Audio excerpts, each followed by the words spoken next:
The still very fresh looking 3rd generation BMW X5 was available not only with the xDrive 4-wheel drive system, but also as a rear-wheel drive car, unlike the predecessor which had only 4-wheel drive. Of course, we can speculate if the rear-wheel drive only X5 makes any sense, but I don't really have time for this. So let's move on. The depreciation already done most of its job, so currently you can find earlier 2013 or 2014 models for around 25,000 euros. But if you want an extended warranty, then you have to increase your budget to around 32,000 or 33,000 euros to get an extended 2-year warranty, at least in Europe. The interior of this X5 is basically the same as in the other more luxurious BMWs from that time, so the iDrive system is great, the optional equipment list is infinite, and there are no problems with noticeably worn materials in the interior. The build quality is on a good level as well, but there are some cases of rattling noise from the trunk or tailgate area, which was usually solved by readjusting the tailgate latch. Plus, it's good to check the leather on the side of the driver's seat, because it can be cracked even in lower mileage cars. In the early stages, just small cracks will appear on the side of the seat, but over time you can end up with this kind of a ruined seat side. In the worst case, of course. And actually, some owners even got a new seat-based leather cover under warranty. As in the previous X5, you can find cars equipped with only the standard seats or with the optional sport or comfort seats. Obviously, if you are using the car for longer distances, then it's a good idea to choose a car with the comfort seats. There are also 7-seater versions, but the space in the 3rd row seat area is strictly limited for children only. Except the usual stuff, you should definitely pay bigger attention to the keyless entry, soft close doors, and like in the other newer BMWs, the parking cameras can occasionally fail too. Then there is the electronically adjustable steering column, which can stop working, since there are numerous cases when only half of the adjustments worked, which can be caused by a faulty steering column adjustment motor, but sometimes it will magically fix itself. Also listen for various strange noises while turning the wheel or while adjusting the steering column. It seems like that a simple fix like re-greasing the damn thing won't solve these noises, and that's why owners who experienced them got a new steering column under warranty. If you are regularly cruising at higher speeds, then it's definitely good to check for excessive wind noise. So mainly, if you are traveling at 140 or 150 km per hour or more, then you can hear either a continuous or just a short occasional excessive wind noise from doors, mainly if the weather is windy as well. All of this is usually caused by the improperly adjusted door, mostly on the driver's side. If you experience this wind noise, then you can try to adjust the door latch striker plate a little to the inside, which will mostly fix the issue. But you can actually check this another way. Just accelerate to highway speeds and then try to push the door slightly out. If you can't hear the excessive wind noise, then the door is adjusted properly, and if the wind noise significantly increases, then you have a badly adjusted door.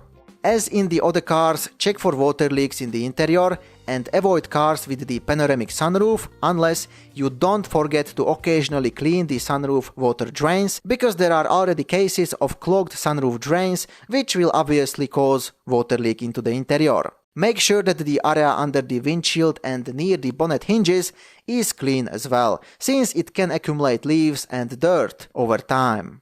This X5 was available with various variations of suspension types, which were usually in packages. So first, there is the standard suspension, which is simple, reliable and fairly cheap to replace. On the other side, owners complained that the ride on bad quality roads is more bouncing, mainly for the rear passengers.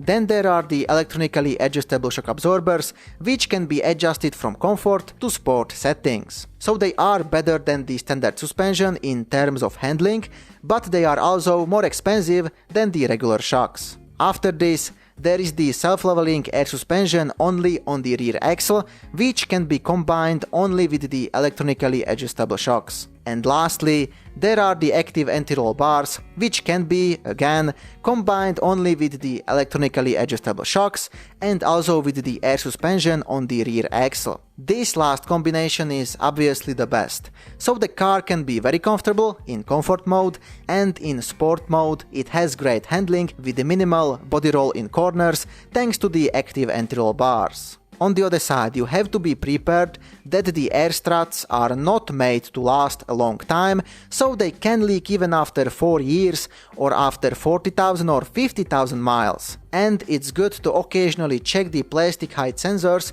on both sides if they are not seized up.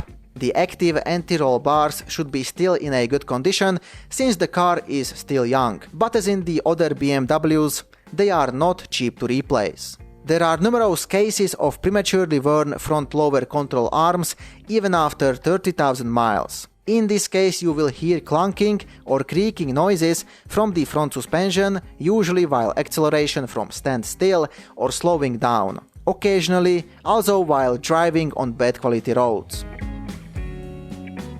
All of the petrol engines can have occasionally more or less issues with the misfires, which are caused by faulty ignition coils, injectors or by the faulty high-pressure fuel pumps, although there should be an extended warranty for at least the injectors on the 4.4-liter V8 in the US for 10 years or 120,000 miles. Some plastic hose here and there can crack as well, but more often on the V8 engines. And actually, you should specifically check the plastic crankcase vent hoses on this V8, which are located under the plastic engine cover, right above the two turbochargers. Since the turbochargers produce a big amount of heat, these hoses can crack and cause misfires, whistling sound, and small oil leak. BMW actually updated these hoses so they are not made from plastic anymore, but from rubber, and replacing them is not hard.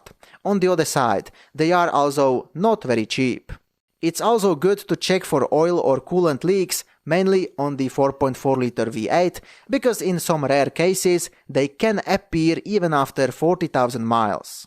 It's of course important to maintain the correct oil level all the time, since again, mostly the 4.4-liter V8 can consume smaller or bigger amount of oil.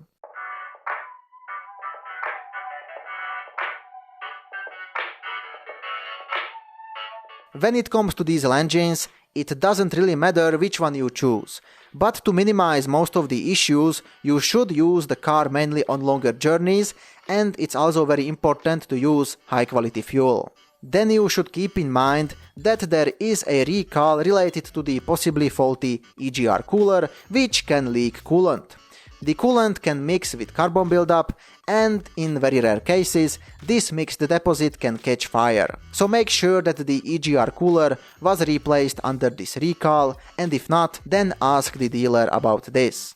Then rarely, the infamous CP4 high-pressure fuel pump can fail, mostly because of the different fuel used in the US or Eastern Europe. If it fails, it will throw small metal particles in the whole fuel system, including the fuel tank and injectors. So in this case, the whole fuel system, including the injectors and the high-pressure fuel pump, of course, has to be replaced according to BMW. Fixing this costs around $12,000 at the dealer, but there is an extended warranty for the fuel system in the US for 75,000 miles. There are some cases of this failure in the US as well as in Eastern Europe, but as I said, they are still not extremely common. The high-pressure fuel pump can fail even after 25,000 miles, but also later, after 75,000 or 100,000 miles. If you want to know more about this issue, then visit my website. You can find the link right under the video.